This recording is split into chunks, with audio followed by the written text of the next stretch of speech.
akkasitti qissaa akka ajaa'ibatti odeessitee fi akkanatti gaaf tokko jaarsa tokkoon si dura qabaa sadaqa kadhataan tokko dhufee jaarsi kiyya loleeni innilleen yeroo waa xiqqoo booda rabbiin akkasuma isa godhee jettee himte.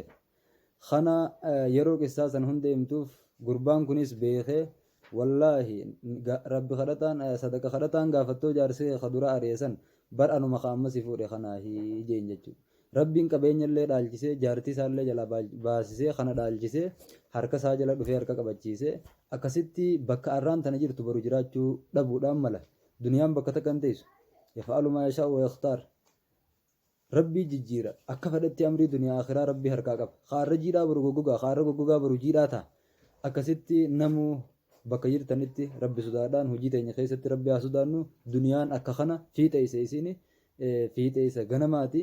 Addunyaan aduu asriiti yoo feetes karaa siddiiti ibaadaan dantuma feeti qabadhaa karaa rabbiiti jaan jechuudha.